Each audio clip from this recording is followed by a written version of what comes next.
إن الحمد لله نحمده ونستعينه ونستغفره ونعوذ بالله من شرور أنفسنا ومن سيئات أعمالنا من يهده الله فلا مضل له ومن يضلل فلا هادي له وأشهد أن لا إله إلا الله وأشهد أن محمدا عبده ورسوله أما بعد فقد قال الله تعالى في محكم تنزيل أعوذ بالله من الشيطان الرجيم بسم الله الرحمن الرحيم يا أيها الذين آمنوا اتقوا الله وذروا ما بقي من الربا إن كنتم مؤمنين صدق الله العلي العظيم. قال نبينا صلى الله عليه وسلم اجتنبوا السبع الموبقات قالوا يا رسول الله وما هن قال الشرك بالله والسحر وقتل النفس الذي حرم الله إلا بالحق وأكل الربا وأكل مال اليتيم إلى آخر الحديث. صدق رسول الله صلى الله عليه وسلم.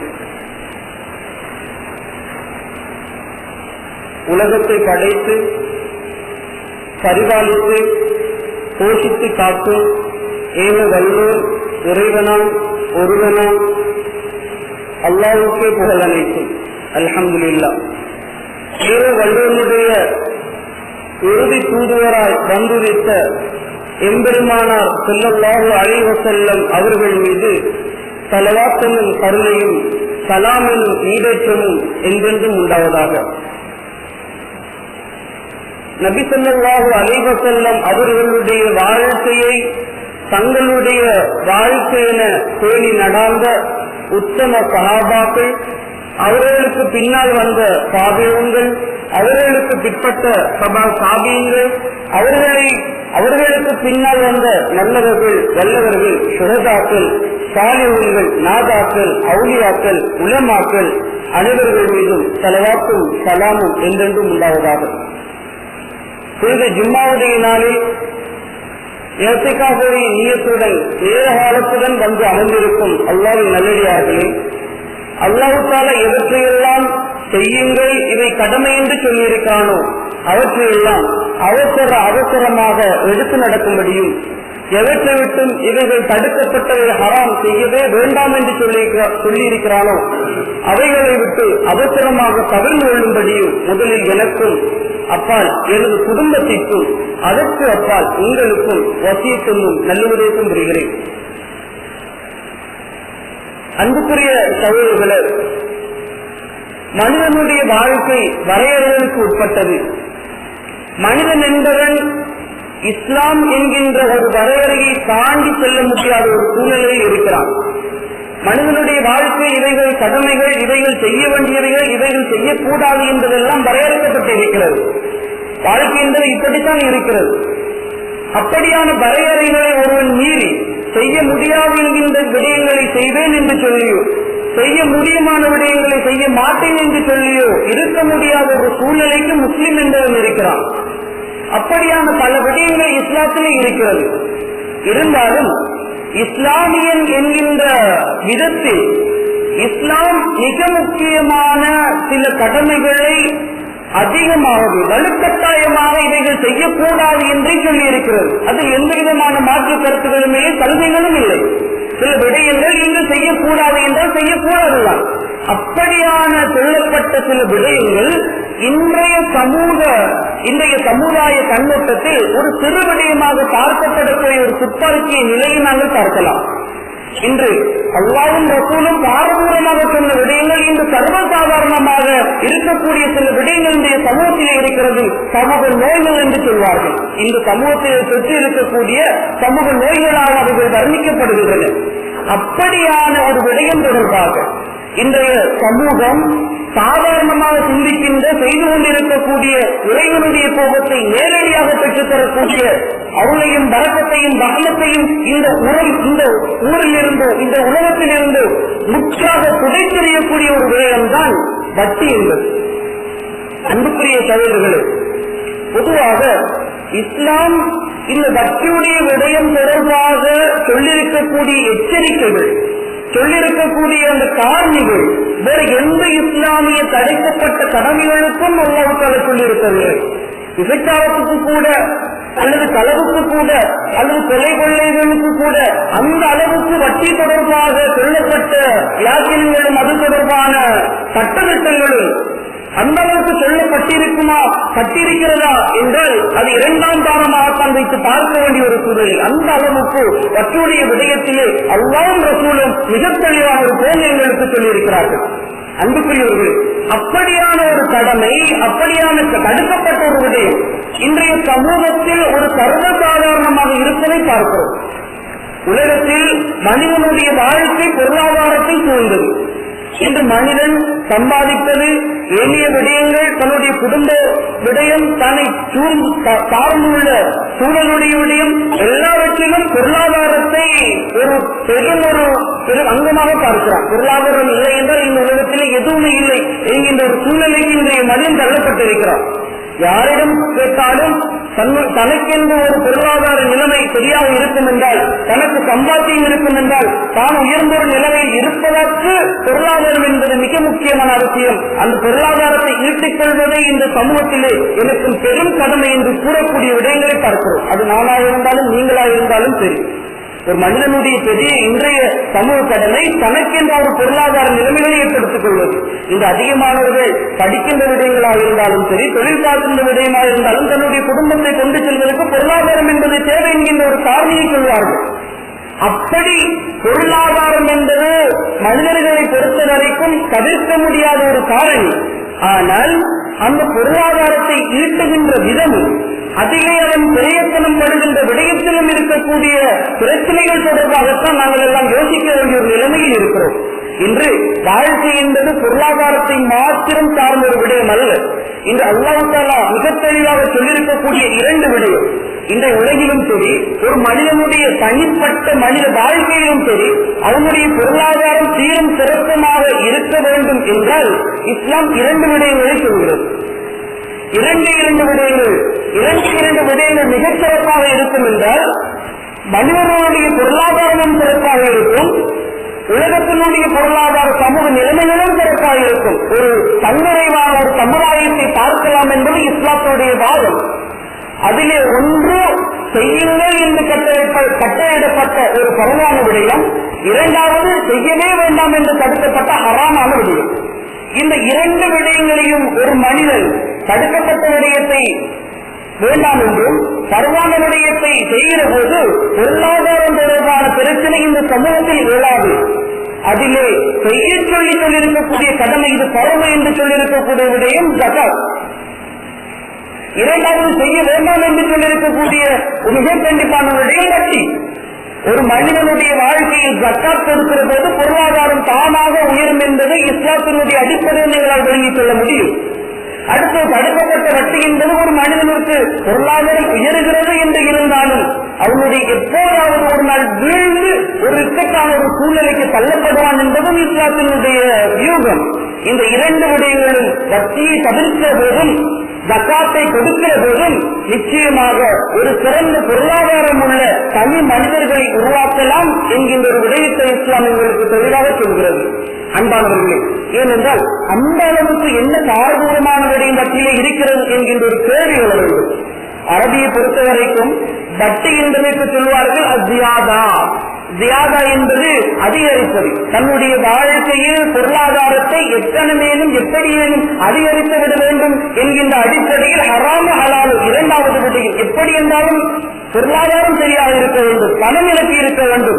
மற்றவர்களை போன்று என்னிடமும் ஆடம்பரமான காரும் வசதிகளும் வீடும் சக்கரவிதங்களும் என்னிடம் இருக்க வேண்டும் என்பதற்காக வேண்டி இருக்கக்கூடிய அப்படியான சூழ்நிலைகளுக்காக வேண்டி அன்புக்குரிய சகோதரர்களே, வட்டி என்கின்ற ஒரு விடயம் ஜியாதா, அதை வைத்து தன்னுடைய பொருளாதாரத்தை நிலைநாட்டக்கூடிய ஒரு சூழ்நிலையை பார்க்கக்கூடியதாக இருக்கிறது. ஏனென்றால் வட்டி என்பது ரசூல் ஸல்லல்லாஹு அலைஹி வஸல்லம் அவர்கள் சொன்ன ஹதீஸ், புகாரியிலே வரக்கூடிய ஹதீஸ். அன்புக்குரியவர்களே, ரசூல் ஸல்லல்லாஹு அலைஹி வஸல்லம் அவர்கள் சொன்னார்கள், லா தஸூலு கதம அப்தின் ஹத்தா யுஸ்அல அன் அர்பஇன். நாளை மறுமையுடைய நாளிலே ஒரு மனிதனிடம் 4 கேள்விகள் கேட்கப்படும். அந்த 4 கேள்விகளுக்கும் மிகச்சரியான புத்தி சாதுரியமான பதிலை சொல்லாத வரைக்கும் இறைவனுடைய சந்திரானத்தை விட்டு அவனுடைய கால் ஒரு கணமேனும் அசையாது. அந்த 4 கேள்விகளுக்கும் அவன் பதில் அளிக்காத வரை இறைவனுடைய அந்த இடத்தில் இருந்து அவனால் அசையவே முடியாது என்று ரசூல் ஸல்லல்லாஹு அலைஹி வஸல்லம் அவர்கள் சொன்னார்கள். என்ன அந்த 4 விடயம்? முதலாவது நபி ஸல்லல்லாஹு அலைஹி வஸல்லம் அவர்கள் சொன்னார்கள், உம்முரிஹி, அல்லாஹ் தஆலா அந்த மனிதனிடம் மறுமையில் முதலாக கேட்கக்கூடிய விடயங்களுக்கு அப்பால் மிக முக்கியமான 4 விடயங்களை கேட்கிறான். அதில் முதலாவது உம்முரிஹி, உன்னுடைய வாழ்நாளை எப்படி நீ கழித்தாய், வாழ்க்கையில் இத்தனை சந்தோஷமான நிகழ்வுகள் இருந்தது, துக்ககரமான பல விடயங்கள் இருந்தது, ஏற்றமும் தாழ்வும் என்னுடைய வாழ்க்கையிலே தாண்டவம் ஆடியது. இப்படியான சந்தோஷ துக்ககரமான சூழ்நிலைகளில் எல்லாம் இறைவனுடைய அடிமைத்தனத்தை உறுதிப்படுத்துகின்ற விதத்திலும் நீ எப்படி உன்னுடைய வாழ்க்கையை கொண்டு சென்றாய் என்கின்ற ஒரு கேள்வி பலமாக எழும். அந்த கேள்விக்கு மிகச்சரியான பதில் இருக்கும் என்றால் எங்களுடைய அடுத்த கட்ட நகர்வு மிகச் சிறப்பாக இருக்கும். உன்னுடைய வாழ்க்கை இறைவனுக்கு பொருத்தமானதாக இருந்ததா? உன்னுடைய பொருளாதாரம் இறைவனுக்கு பொருத்தமானதாக இருந்ததா? நீ செயற்பட்ட விதம் இறைவனுக்கு பொருத்தமானதாக இருந்ததா? இறைவன் கடமை என்று சொன்ன விடயங்களை சிரமம் மேற்கொண்டு நீ செய்தாயா என்கின்ற பல கேள்விகளுக்கான பதிலை அந்த இடத்திலே நாங்கள் தயார்படுத்தி வைத்திருக்க வேண்டும். அன்பானவர்களே, இரண்டாவது விடயம் அல்லாஹ் கேட்பான், உனக்கு இப்படி ஒரு பேராரோக்கியமான உடம்பை தந்தேனே, வாழ்க்கையில் பல காலங்கள் இளமை காலத்தையும் சிறுபராயத்தையும் முதுமையுடைய காலத்தையும் பல்வேறுபட்ட காலகட்டங்களை உனக்கு மாறி மாறி வழங்கினேனே, இந்த காலத்திலே அதற்கு கொடுக்கப்பட்ட அதனுடைய கடமைகளை நீ பெரியவரை நிறைவேற்றினாயா? சிறுபராயத்தினுடைய கடமைகள் நிறைவேற்றப்பட்டனவா? இளமை பருவத்துக்கு என்று சொல்லிய கடமைகள் நிறைவேற்றப்பட்டனவா? முதுமையுடைய காலத்திலே நிறைவேற்றினாயா? வாழ்க்கை முழுவதும் உனக்கு ஆரோக்கியத்தையும் தந்தேன், நோயையும் தந்தேன், எல்லாவற்றையும் தந்தேன். ஆனால் அந்த குறிப்பிட்ட காலத்தில் உனது உடம்பின் மூலமாக செய்த செயற்பாடுகள் என்ன என்கின்ற ஒரு கேள்வி அல்லாஹ் கேட்பான். அதற்குரிய பதிலையும் நாங்கள் தயார்படுத்தி வைத்திருக்க வேண்டும். மூன்றாவது அல்லாஹ் தஆலா கேட்பது மிக முக்கியமான என்னுடைய தலைப்போடு பொருந்திய ஒரு விடயம், வன் மாளிகி வயன் எக்கத்தது மின் ஐன அன்பகவு. அல்லாஹ் தஆலா கேட்பான், உனக்கு உன்னுடைய வாழ்நாளையிலே பொருளாதாரத்தை தந்து மின் ஐன எக்கத்தது, அந்த பொருளாதாரத்தை நீ எங்கிருந்து சம்பாதித்தாய், எப்படி சம்பாதித்தாய், எப்படி நீ செலவு செய்தாய்? இந்த 2 கேள்விகளும் மிக முக்கியமான கேள்விகள். உனக்கு பொருளாதாரம் தந்தை, பொருளாதாரம் என்பது மாதம் ஒன்றுக்கு லட்சக்கணக்கில் ஒருவருக்கு சம்பளம் தருவது அல்ல. பொருளாதாரம் என்பது அவனுடைய வாழ்க்கைக்கு ஒரு நாள் சாப்பாடு என்னும் சாப்பிடுவதற்கு மிக பொருத்தமான முறையில் அவனுக்கு வசதி இருக்கும் என்றால் இறைவன் அவனுக்கு பொருளாதாரத்தை அள்ளி வழங்கி இருக்கிறான். பொருளாதாரம் என்பது ஏற்றத்தாழ்வுகளில் அல்ல. ஒவ்வொருவருக்கும் ஒவ்வொரு விதமான ஏற்றத்தாழ்வுகள் பொருளாதாரத்து விடயத்திலே இருக்கும். ஆனால் அனைவருக்கும் பொருளாதாரம் இருக்கிறது. இப்படியான பொருளாதாரத்தை தந்த நீ அந்த பொருளாதாரத்தை எப்படி சம்பாதித்தாய்? இறைவனுக்கு பொருத்தமான விதத்தில் சம்பாதித்தாயா, அல்லது வட்டி எடுத்தாயா, லஞ்சம் எடுத்தாயா, அல்லது வேறு விடயங்களிலே வட்டி வங்கிகளிலே இன்வெஸ்ட்மெண்ட் பண்ணினாயா? இப்படி வாழ்க்கையினுடைய சில இன்றைய யதார்த்தமான சில விடயங்களுக்கு நாங்கள் பதில் சொல்ல வேண்டியதாக இருக்கும். இரண்டாவது, நீ எப்படி செலவு செய்தாய், எப்படி செலவு செய்தாய்? யாருக்காவது வட்டிக்கு கடன் கொடுத்தாயா, அல்லது வேறு விடயங்கள் ஹராமான விடயங்களுக்கு செலவு செய்தாயா, விபச்சாரத்துக்கு செலவு செய்தாயா, அல்லது வேறு விடயங்களுக்கு இஸ்லாத்துக்கு பொருத்தமில்லாத விடயங்களுக்கு நீ செலவு செய்தாயா என்கின்ற ஒரு மிக முக்கியமான கேள்விக்கும் அந்த சமயங்களால் பதில் சொல்ல முடியும். அன்பானவர்களே, தப்ப முடியும் என்றால் நினைக்கிறோம். வாழ்க்கையை யோசித்து பாருங்கள். வாழ்க்கையில் எத்தனை கணங்கள் எப்படியான சூழ்நிலைகளில் நாங்கள் இருந்திருப்போம், எப்படி எங்களுடைய சம்பாத்தியம் இருக்கிறது, எப்படி எங்களுடைய செலவீனம் இருக்கிறது என்கின்ற விடயங்களை எல்லாம் நாங்கள் மிக ஆழமாக யோசிக்க வேண்டியிருக்கிறது. இறைவனிடம் பதில் சொல்ல வேண்டிய ஒரு சூழ்நிலையிலும் இருக்கிறோம். நான்காவதுதான் அல்லாஹ் தஆலா கேட்பான், உன்னுடைய அறிவு தொடர்பான விடயம். அறிவும் ஆற்றலும் உனக்கு தந்து, மற்றவரிடம் கொடுக்க முடியாத பல்வேறுபட்ட திறமைகளிடம் தந்து, இந்த திறமைகளை வைத்து இந்த சமுதாயத்துக்கு என்ன செய்தாய், அறிவை வைத்து என்ன செய்தாய், அதை எப்படி பயன்படுத்தினாய், 4 பேருக்கு சொல்லிக் கொடுத்தாயா, அவற்றின் மூலமாக 4 பேரை உருவாக்கினாயா, உன்னை போன்ற திறமை வாய்ந்தவர்களை இந்த சமூகத்தில் உருவாக்கினாயா, அல்லது பொறாமை கொண்டாயா? என்னை தவிர வேறு யாரிடமும் இந்த அறிவு சென்று விடக்கூடாது, நான் தான் மிக பொருத்தமானவனாக சிறந்தவனாக இருக்க வேண்டும் என்ற சூழ்நிலையில் உன்னுடைய மனம் சொன்னதா? இந்த விடயங்களை எல்லாம் அன்பானவர்களே மிக ஆழமாக யோசிக்க வேண்டிய விடயமாக அல்லாஹ் தஆலா மறுமையுடைய நாளிலே சொல்வான். எந்த அளவுக்கு யாராக இருந்தாலும் சரி இந்த 4 கேள்விகளுக்கும் பதில் சொல்லாமல் இறைவனுடைய இடத்தை விட்டு நகரவே முடியாது அன்பானவர்களே, அன்புக்குரியவர்களே. அந்த அளவுக்கு ஆழமான ஒரு வினாவை பதில்களை நாங்கள் வினாக்குரிய பதில்களை இப்போதிருந்த எங்களுடைய சமுதாயம் எங்களுடைய தனிப்பட்ட செயற்பாடுகளின் மூலமாக மாற்றி அமைப்பது எங்கள் மீது கடமை என்பதை நாங்கள் எல்லாம் விளங்கிக் கொள்ள வேண்டும். அன்புக்குரியவர்கள், இப்படியான பணத்துடைய விடயத்தில் பொருளாதார விடயத்தில் இஸ்லாம் இந்த அக்கறை காட்டியிருக்கிறது என்றால் அதற்கு காரணம் என்ன தெரியுமா? பொதுவாக அன்புக்குரியவர்களே, இந்த வட்டி என்பது இன்றைய சமூகம் மாத்திரமல்ல, முஹம்மதியாவுக்கு மாத்திரம் தடுக்கப்பட்ட ஒரு விடயம் அல்ல. 12 காலமாக எப்போது மனிதன் படைக்கப்பட்டாலோ அந்த நாளில் இருந்து வட்டி என்பது தடுக்கப்பட்ட ஒரு காரணியாக இருக்கிறது. வட்டியை பொறுத்த வரைக்கும் இஸ்லாம் மிக தெளிவாக இருக்கிறது. அல்லாஹ் என்ன தெரியுமா சொல்லுகிறான்? மிக பயங்கரமான பல விடயங்களை வட்டி தொடர்பாக சொல்கிறான். பாடவர்களே, சூரா பக்ராவினுடைய 278 279 வசனங்களை பாருங்கள். அல்லாஹ் எப்படி சொல்கிறான்? الذين يأكلون الربا لا يقومون إلا كما يقوم الذين يتخبطه الشيطان من المس. அல்லாஹ் தஆலா தெளிவாக சொல்லக்கூடிய ஒரு மிக முக்கியமான விடயம். வட்டி இருக்கிறது. அல்லதீனம் அவர்கள் எத்தகையவர்கள் என்றால் யாக்குலூன ரிபா, அவர்கள் எல்லாம் அவருடைய வாழ்க்கையில் வட்டியை உண்ணுகிறார்கள், வட்டியோடு சாப்பிடுகிறார்கள். யாக்குலூன என்பது இங்கு குர்ஆனிலே வட்டியை சாப்பிடக்கூடியவர்கள் என்கின்ற கருத்தடிப்படையில் சொல்லப்படுகிறது. ஆனால் முஃபஸ்ஸிரீன்களுடைய கருத்து என்னவென்றால் யாக்குலூன என்பது வட்டியை தன்னுடைய வாழ்க்கையாக கொண்டவர். வட்டியை தன்னுடைய வாழ்க்கை, வட்டி தன்னுடைய வாழ்க்கை என்றால் எப்படி என்று தெரியும் அன்பானவர்களே? வட்டியை சாப்பிடுவது மாத்திரமல்ல, வட்டி கொடுப்பது மாத்திரமல்ல, வட்டி எடுப்பது மாத்திரமல்ல, வட்டியோடு என்ன தொடர்புகள் இருக்கிறதோ எல்லா தொடர்புகளும் யாரெல்லாம் இருக்கிறார்களோ அப்படிப்பட்டவர்கள்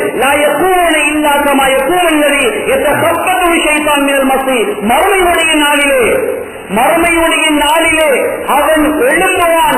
ஷைத்தான் எப்படி அவனை தீண்டினால் எப்படி அவன் எழுந்துவானோ, மக்க என்பது தீண்டினால், தொட்டால், கடித்தால் ஒரு விதமாக எழுந்துவானோ அதே போன்று மறுமையுடைய நாளிலே எழுந்துவான். இதை பார்த்தவுடன் விளங்கிவிடும் இவன் பக்தியிலே தன்னுடைய வாழ்க்கையை கொண்டு சென்றவன் என்று சொல்லுவாங்க.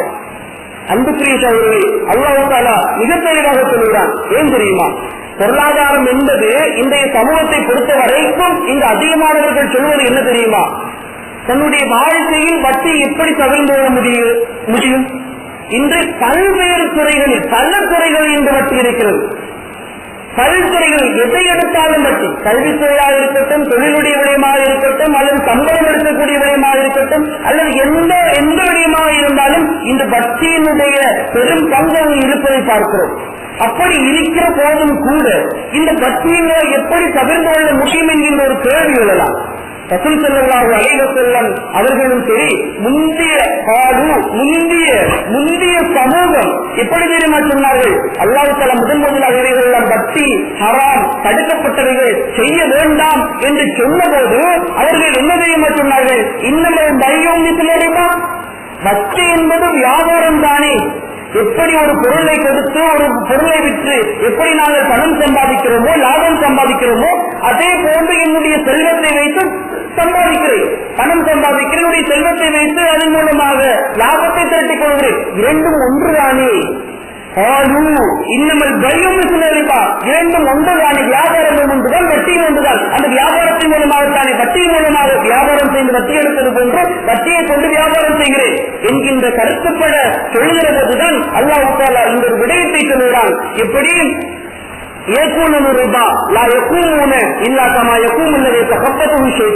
நீங்கள் இப்படியெல்லாம் யாக்கினும் பேசுகிறீர்கள், ஆனால் விளங்கிக் கொள்ளுங்கள், நாளை மறுமையுடைய நாளிலே ஷைத்தான் தீண்டியவர்களை போன்று நீங்கள் எழுப்பப்படுவீர்கள். அன்புக்குரியவர்களே, புகாரியினுடைய மிக முக்கியமான ஹதீஸ். ரசூல் ஸல்லல்லாஹு அலைஹி வஸல்லம் அவர்கள் ஒரு நாள் தூங்கிக் கொண்டிருக்கிறார்கள். இமாம் புகாரி ரஹ்மத்துல்லாஹி அலைஹி அவர்கள் தன்னுடைய கிரந்தத்தில் எழுதுகிறார்கள், சம்ரா ரலியல்லாஹு தஆலா அவர்கள் இந்த ஹதீஸை அறிவிக்கிறார்கள். ஒரு நாள் நான் தூங்கிக் கொண்டிருக்கிற போது 2 நபர்களை என்னுடைய கனவில் கண்டு, 2 நபர்கள் கனவில் கண்ட போது அவ்விருவரும் என்னை அழைத்துக் கொண்டு சென்றார்கள். ஒரு இடத்துக்கு என்னை அழைத்துக் கொண்டு சென்றார்கள்.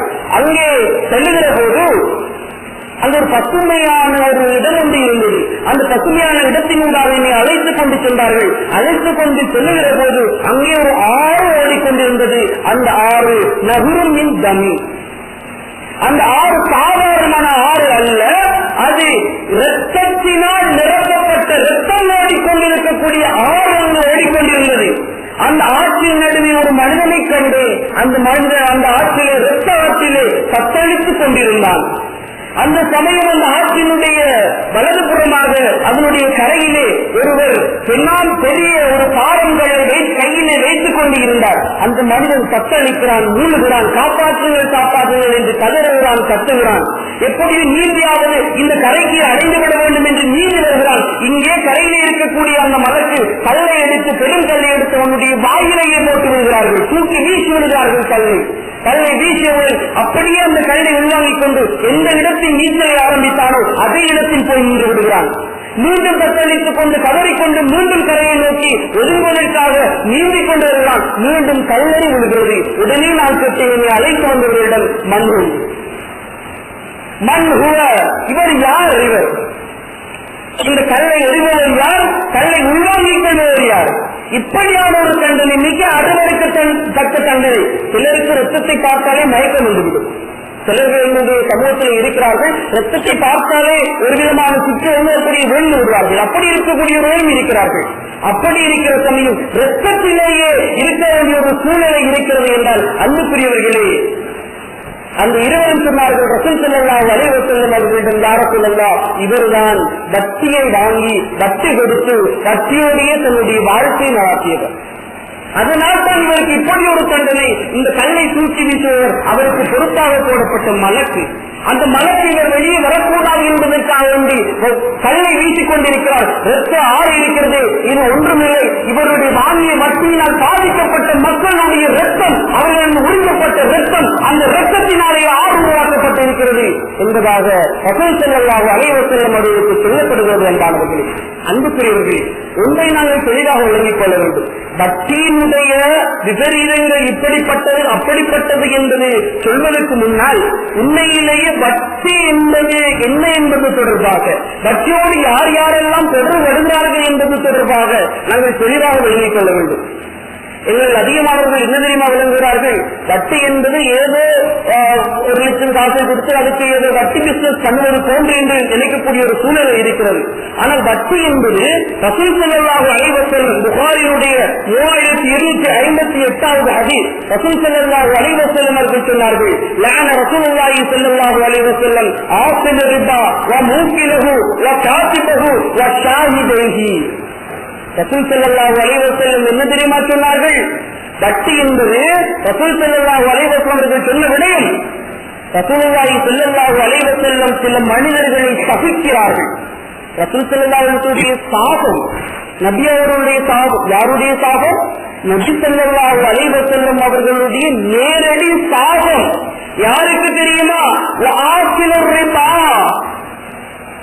யாரெல்லாம் வட்டியின் மூலமாக உண்ணுகிறார்களோ, இன்று நிறைய பேர் இருக்கிறார்கள். ஒரு 1 மில்லியன் அல்லது 3 மில்லியன் 4 மில்லியன் 50 லட்சம் 60 லட்சம் 30 லட்சம் 40 லட்சம் காசை எடுத்து ஏதோ ஒரு வங்கியில் போட்டுவிட்டு அதிலே வரக்கூடிய வட்டி லாபத்தை மாத்திரம் உண்டு கொண்டிருக்கக்கூடிய எத்தனையோ சகோதரர்கள் இன்றைய சமூகத்தில் இருக்கிறார்கள். என்றாளர்களே, ஆக்கினரிப்பா வட்டியையே தன்னுடைய வாழ்க்கையில் உண்ணக்கூடிய நபரையும் மூக்கிலவோ அதை ஊட்டக்கூடியவருக்கும் அந்த வட்டியை எழுதுகிறார்களா, இவ்வளவு வட்டி, இத்தனை வட்டி, வட்டியினுடைய கணக்குகள் பார்க்கிறாரே, அந்த வட்டி கணக்கு பார்ப்பவரும் அந்த வட்டிக்கு சாட்சியாக இருப்பவர்களையும் ரசூல் ஸல்லல்லாஹு அலைஹி வஸல்லம் அவர்கள் தவிர்த்தார்கள். அப்படி என்றால் இந்த 4 நபர்கள் மாத்திரமல்ல வட்டிக்கு உள்வாங்கப்படுபவர்கள். எழுதுபவர்களோ அல்லது சாயில் சாட்சியாக இருப்பவர்கள் மாத்திரமோ, வட்டி உண்பவர்களோ வட்டி கொடுப்பவர்கள் மாத்திரம் அல்ல, இதனோடு தொடர்பட்ட அனைவரும். ஒரு வட்டிக்கு ஒருவர் எடுக்க போகிறார், அவரை ஏற்றிச் செல்லக்கூடிய ஒரு ஆட்டோ டிரைவரும் கூட இருக்கிறார் என்பார்களே. இவர் வட்டிதான் எடுக்க போகிறார் என்று தெரிந்திருந்து இவரை ஓட்டோவில் ஏற்றிக்கொண்டு ஒருவன் போகிறான் என்றால், பைக்கில் ஏற்றிக்கொண்டு போகிறான் என்றால், அவன் கூட இந்த வட்டி ரசூல் ஸல்லல்லாஹு அலைஹி வஸல்லம் சாபத்துக்கு ஆளாவான். ஆனால் இன்று சமூகத்துக்காரர்கள் இந்த அதிகமானவர்கள் விரும்புகின்ற தொழில் என்ன தெரியுமா? நான் ஒரு வங்கியில கணக்காளர். வங்கியில செய்யக்கூடிய தொழிலுக்கு, ஒரு வட்டி வங்கியில செய்யக்கூடிய தொழில் இன்று மிக பிரதானமாக யோசிக்கப்படுகிறது, பெருமையாக பேசப்படுகிறது. எங்கே தொழில் செய்கிறேன்? வங்கியிலே தொழில் செய்கிறேன். என்ன தொழில்? அக்கவுண்டன்ட். என்ன விடயம்? ரிசப்ஷன். இப்படி வங்கியிலேயே வேலை செய்வதை பெருமையாக யோசிக்கக்கூடிய ஒரு சமூக சூழ்நிலை ரசூல் ஸல்லல்லாஹு அலைஹி வஸல்லம் அவர்கள் சொன்னார்கள். அன்பானவர்களே, ஒரு சமூகம் வரும், ரசூல் ஸல்லல்லாஹு அலைஹி வஸல்லம் மிக ஆழமாக சொன்ன விடயம் புகாரிலே வரக்கூடிய ஹதீஸ். ஒரு காலம் வரும், ஒரு காலம், அதாவது ரசூல் ஸல்லல்லாஹு அலைஹி வஸல்லம் அவர்கள் சொன்னார்கள் என்றால் என்ன அர்த்தம்? எப்படி உலகம் அறிவதற்குள்ளே இந்த காலம் வந்தே தீரும்.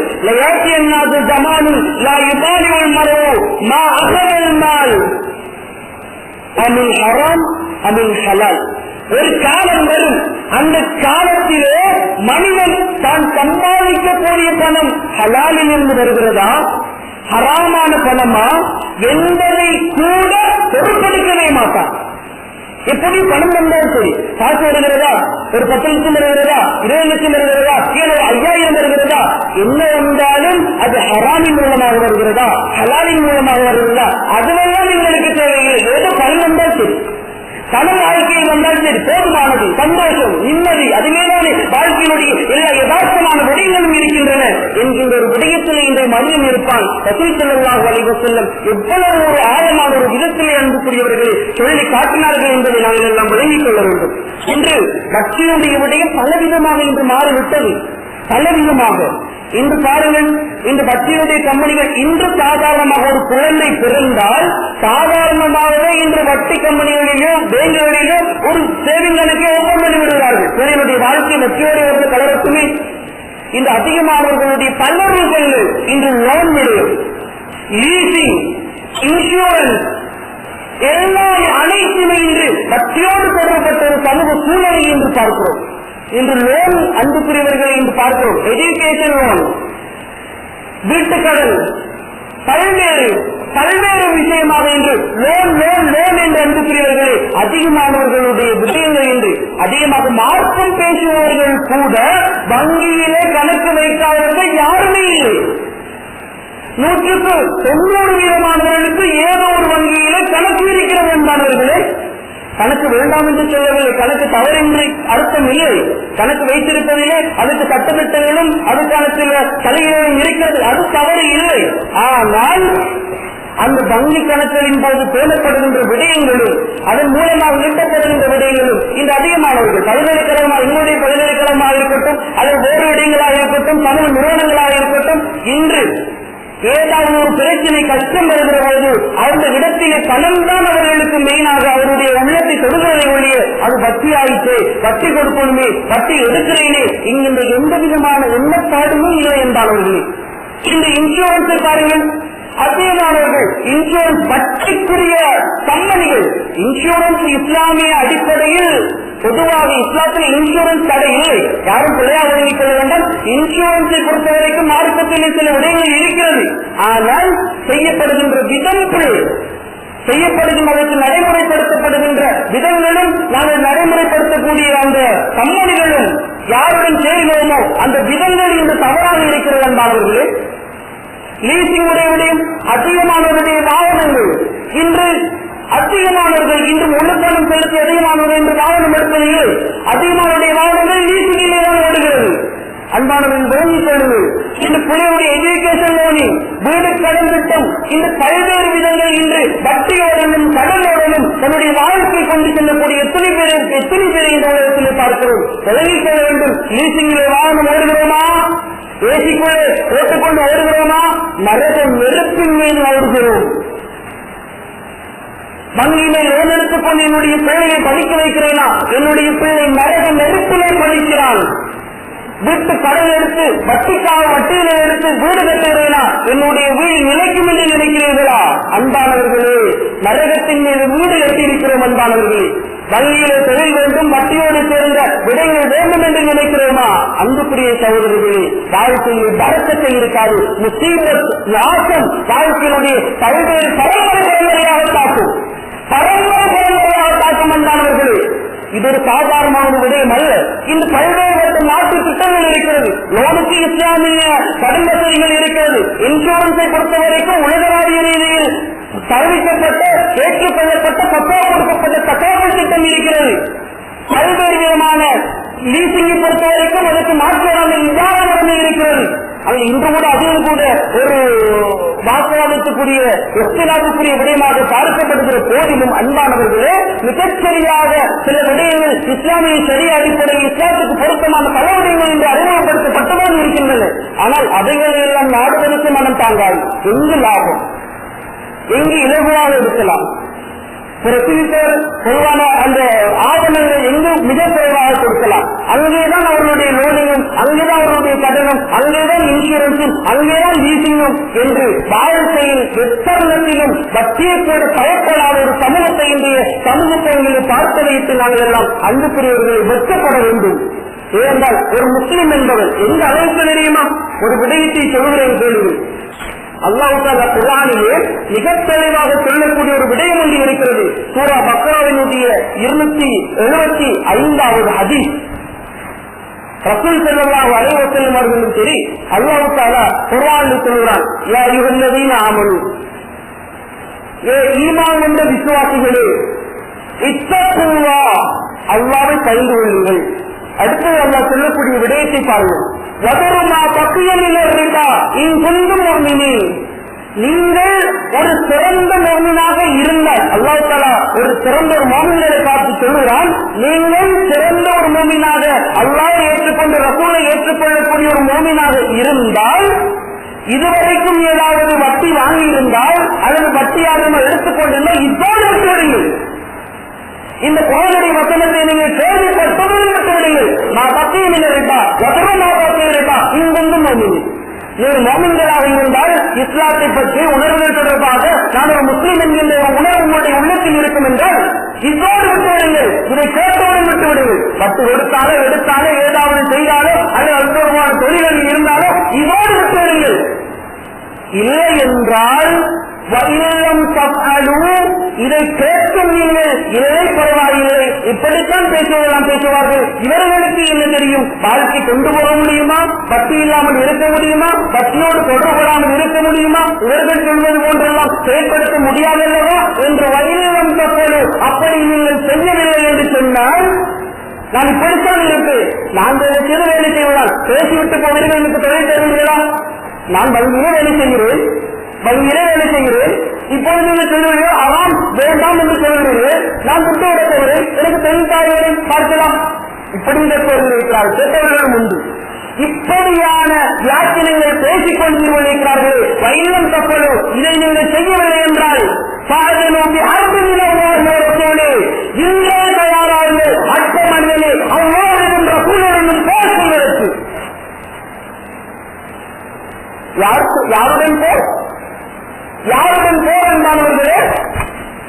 அல்லாஹ் சொல்கிறான், உன் முன்னே அல்லாஹ் ரெடியாக இருக்கிறான், அல்லாஹ் களத்திலே நிற்கிறான், உன்னுடைய ரசூல் களத்திலே நிற்கிறார், தயாராக போருக்கு சேர்த்து பார்த்து. அன்புக்குரியவர்களே, அல்லாஹ் தஆலா எந்த கடமைகளுக்கும் எந்த தடுக்கப்பட்ட விடயங்களுக்கும் இப்படியான ஒரு வார்த்தை பாதிக்கவில்லை. மக்களுடைய 275வது ஆயத்தை எடுத்து பாருங்கள். இப்படியான ஒரு வார்த்தையில் அல்லாஹ்வும் சரி ரசூலும் சரி எந்த மார்க்கத்தினுடைய எந்த கடமைகளுக்கும் யூஸ் பண்ணவே இல்லை என்பார்கள். அப்படி இருக்கக்கூடிய ஒரு விடயத்தை அல்லாஹ் தஆலா தெளிவாக சொல்கிறான், பக்தியை விட்டுவிடு, இல்லை என்றால் அல்லாஹ்வுடைய நேரடியாக பொறுப்புவான். அன்புக்குரியவர்களே, சகல வல்லமையும் சகல விடயங்களும் சகல வாழ்க்கையோடு யதார்த்தபூர்வமான எல்லா விடயங்களையும் அனைத்தையும் இறைவனுடைய நியமத்தில் அனுபவிக்கிறோம். அப்படி இருக்கிற போது இறைவனுக்கு மாற்றம் செய்ய வேண்டும் என்கின்ற துணிச்சல் எங்களுக்கு எங்கிருந்து வந்தது? எங்கிருந்து வந்தது என்பார்கள். வாழ்க்கை சில சந்தர்ப்பங்கள் யதார்த்தபூர்வமான சந்தர்ப்பங்கள் அமையும். இதெல்லாம் முன்னேற்றம் என்று விளங்கும். வட்டியிலே ஓடுகின்ற கார், வட்டியிலே ஓடுகின்ற ஏழை விடயங்கள், வட்டியிலே தன்னுடைய வாழ்க்கை கொண்டு போகின்ற விடயங்கள் எல்லாம் இப்போதுதான் கொஞ்சம் பிரச்சனை இல்லாமல் வாழ்க்கை ஓடிக்கொண்டிருக்கிறது என்கின்ற தோற்றப்பாடை கொடுக்கும். ஆனால் யதார்த்தம் அது அல்ல. யதார்த்தம் அது அல்ல என்பார்கள். அல்லாஹ் தஆலா ரசூல் ஸல்லல்லாஹு அலைஹி வஸல்லம் அவர்கள் என்ன தெரியுமா சொன்னார்கள்? பையக்கிலே வரக்கூடிய ஹதீஸ், மறுமை நாள் வருவதற்கு முன்னர் ஒவ்வொரு முஸ்லிமையும் வட்டியினுடைய புகையாவது அண்டை செய்யும். ஒவ்வொரு முஸ்லிமையும் வட்டி ஏதோ ஒரு விதத்தில் வட்டியுடைய புகையாவது அண்டை செய்யும். அதே சமயம் நபி அவர்கள் சொன்னார்கள், இமாம் இப்னு மஸ்ஊத் ரலியல்லாஹு அன்ஹு ஹதீஸ், ரிவாயத் அஹ்மதிலே வரக்கூடிய ஹதீஸ், வட்டியினால் ஈட்டப்பட்ட பொருளாதாரம், வட்டியால் ஓடக்கூடிய காராக இருக்கட்டும், வட்டியால் ஓடக்கூடிய எந்த விடயமாக இருக்கட்டும், ஏதோ ஈட்டப்பட்ட பொருளாதாரம் அதிகமாக இருந்தாலும் சரி, குறைவாக இருந்தாலும் சரி, நிச்சயமாக அதன் முடிவு மிக கஷ்டமானதாகத்தான் இருக்கும். அதனால் தான் உங்களுடைய நாட்டமே இருக்கும். எத்தனை பேர் தெரியுமா, வங்கியிலே லோன் எடுத்த எத்தனை பேருடைய வீடு அடமானம் வைக்கப்பட்ட, அப்படியே பறிமுதல் செய்யப்பட்ட வரலாறு இருக்கிறது. மானம் போய், மரியாதை போய், எல்லாவற்றையும் தூக்கி ஒரு முஸ்லிம் என்கின்ற அடிப்படை காரணிகளையும் தூக்கி வைத்துவிட்டு இன்று ஒரு இஸ்லாமிய அடிப்படைவாதிகள் அடிப்படையான ஒரு முஸ்லிம் என்று வெளியிலே பெயர் காட்டிக் கொண்டு நடந்து கொண்டிருக்கக்கூடிய எத்தனை பேரை பார்க்கிறோம். சிறு சிறு விடயங்களில் கூட இன்று வட்டி இருக்கிறது என்பார்கள். இன்று பார்க்கிறோம், நாங்கள் யூஸ் பண்ணக்கூடிய தோணிப்பார்கள், போனிலே சிம் இருக்கிறது, அதிலே பல கம்பெனிகள் எல்லா கம்பெனிகளும் இருக்கிறது. அதுவே எங்களுக்கு தெரியும். அதனுடைய ரீசார்ஜ் கார்டில் இருக்கக்கூடிய அந்த பெருமானம் முடிந்துவிட்டால் கடன் எடுக்கக்கூடிய வசதி இருக்கிறது. கடன் எடுக்கிறோம் இல்லையா, ஒரு டைரக்டரே 40 ரூபாய் முதல் 20 வரைக்கும் கடன் எடுக்க முடியும். அவர்களுடைய அந்த கால எல்லைகளை பொறுத்து. அப்படி இருக்கிற ஒரு நிலையத்தையே இன்று கூட சாதாரணமாக வட்டி என்று தெரியாமல் எத்தனை பேர் செய்கிறார்கள். ஒரு கடன் எடுப்போம் என்று வைத்துக் கொள்வோமே, ஒரு 40 ரூபாய் மேலதிகமாக எடுத்துவிட்டு இனி ஒரு காட்சி வருகிற போது அந்த 40 ரூபாய் வெட்டு வருவார் என்று வைத்துக் கொள்வோமே. அந்த வெட்டுகிற போது சேவிங்ஸ் சார்ஜ் ஒன்று வெட்டுவார் அல்லவா. சேவிங்ஸ் சார்ஜ் 2 ரூபாய் ஒரு 40 ரூபாய்க்கு வெட்டுப்படும். பெரும்பான்மையாக அப்படித்தான் இருக்க வேண்டும். 2 ரூபாய் வெட்டுப்படும். அந்த 2 ரூபாய் என்னவென்று நினைக்கிறீர்கள்? அந்த 40 ரூபாய்க்கு வெட்டப்படக்கூடிய 2 ரூபாய் என்ன ரூபாய்? நீங்கள் எடுத்த கடனுக்கு டாடா கம்பெனியோட வேறு கம்பெனிகளோ உங்களிடம் அளவிடக்கூடிய வட்டி என்பார்களே. இந்த சர்வசாதாரணமாக இளைஞர்கள் முதல் பெரியவர்கள் வரை போனிலே சாதாரணமாக ரீசார்ஜ் முடிந்துவிட்டால் இதை செய்யக்கூடிய ஒரு சூழ்நிலையை பார்க்கிறோம். தெரிந்தோ தெரியாமல் வரிகளை நாங்கள் வட்டிக்கு ஈர்க்கப்படக்கூடிய ஒரு சூழ்நிலையை பார்க்கிறோம். எல்லா இடங்களிலும் இந்த வட்டி, எல்லா இடங்களிலும் வட்டி. இது ஊருக்குள்ளே பேசுகிறார்கள். லோன் எடுக்க வேண்டுமா, எடுக்க வேண்டுமா, லோன் மேனேஜர்ஸ்மா போகின்ற இடங்களில் லோன் எடுக்க வேண்டுமா, எடுங்க என்று வட்டிக்கான மோட்டிவேஷன் என்று செய்யப்படுவதை நாங்கள் பார்க்கிறோம் அல்லவா என்பார்கள். சாதாரணமாக அன்புக்குரியவர்களே, இவர்கள் எல்லாம் இஸ்லாமிய அடிப்படைவாதத்தில் இஸ்லாமிய என்று சொல்லக்கூடிய ஒரு மோமின் என்று தன்னை அடையாளப்படுத்தக்கூடிய ஒரு மனிதனுக்கு எந்த விதத்திலும் உகந்த ஒரு காரியமும் அல்ல, அதை செய்ய தூண்டுகிற ஒரு விடயமும் அல்ல என்பானவர்கள். எந்த அளவுக்கு தெரியுமா, ரசூல் ஸல்லல்லாஹு அலைஹி வஸல்லம் அவர்கள் சொன்னார்கள். இன்னொரு மிக முக்கியமான ஒரு விடயத்தை சொல்கிறேன். இதைவிட ஒரு பாரதூரமான ஒரு விடயத்தை சொல்ல முடியாது. ரசூல் ஸல்லல்லாஹு அலைஹி வஸல்லம் அவர்கள் சொன்னார்கள், அர்ரிபா ஸலாத்துக்கு 70 பாபா. இந்த வட்டி இருக்கிறது, வட்டி 70 கதவுகளை கொண்டது, 70 விதமாக பிரிக்கப்பட்டு இருக்கிறது. அதிலே ஐசருகா, அதனுடைய ஆக தர தாழ்ந்த ஒரு கதவு என்ன தெரியுமா? வட்டியினுடைய மித்ரா எங்கிய ரஜினு உம்மகு, அது கீழ்த்தரமான தரம் என்ன தெரியுமா? ஒருவன் வட்டி எடுக்கக்கூடிய ஒரு தனி மனிதன் வட்டி எடுத்ததன் காரணமாக அவனுடைய ஆக குறைந்த தண்டனை தன்னுடைய தாயோடு ஜினா செய்தது. தன்னுடைய தாயோடு ஜினா செய்வதற்கும் தன்னுடைய தாயை திருமணம் முடிப்பதற்கும் சமம் என்று ரசூல் ஸல்லல்லாஹு அலைஹி வஸல்லம் அவர்கள் சொன்னார்கள். வெட்கமாக நிலை கேட்பதற்கு எங்களுக்கு ரோஷம் வர வேண்டும் என்றார்கள். இந்த வார்த்தையை கேட்டவுடன் அப்படியே கூறி குறுகி உடம்பெல்லாம் நடுநடுங்க வேண்டும் ஒரு மூலமாக இருந்தால். இதைவிட ஒரு காலமான வார்த்தை இருக்கும் என்றார்களே. இந்த அளவுக்கு இஸ்லாம் ஆழமாக இந்த வட்டினுடைய விடயத்தை சொல்கிறது என்றார்கள். நாங்கள் எல்லாம் ஒரு கணம் சிந்தித்து பார்ப்போம். எங்களுடைய வாழ்க்கை இங்கே செல்கிறது, எங்களுடைய வாழ்க்கையுடைய பொருளாதாரம் எப்படி செய்கிறது? யாராவது சாதாரணமாக காசு தருகிறேன் என்றால் என்னவென்றாலும் சரி ஓடி போய் விழுந்து விடக்கூடிய ஒரு சமூகத்தை தான் என்று பார்க்கிறோம். வட்டியிலேயே ஒரு பிறகு பார்ப்போம், முதலில் இருக்கக்கூடிய பிரச்சனைகளை பார்ப்போம். அன்புக்குரியவர்களே, சில தருணங்கள் வாழ்க்கையில் திரும்பக்கூடிய யோசிக்கக்கூடிய சில தருணங்கள் வரும். அந்த தருணங்களை நாங்கள் மிகச்சரியாக பயன்படுத்த வேண்டும். அல்லாஹ் தஆலா என்னையும் உங்களையும் இந்த பெரும் ஒரு பாவமான பெரும் பாவங்களில் ஒன்றான இந்த வட்டியை விட்டு தவிர்த்து கொள்வதற்கு அல்லாஹ் தஆலா எனக்கும் உங்களுக்கு தௌஃபீக். யா அல்லாஹ், உன்னுடைய பாவங்களை மன்னிப்பாயாக. இறைவா, நாங்கள் அறிந்தும் அறியாமலும் தெரியாமல் செய்த பாவங்களை மன்னிப்பாயாக. யா அல்லாஹ், நாங்கள் அறியாதவர்களாக இருக்கிறோம், செய்யாதவர்களாக இருக்கிறோம், புரியாதவர்களாக இருக்கிறோம். யா அல்லாஹ், அவற்றை பாவம் என்று அறிந்தும் செய்யக்கூடியவர்கள் நாங்கள் இருக்கிறோம். யா அல்லாஹ், என்னுடைய பாவங்களை மன்னிப்பாயாக.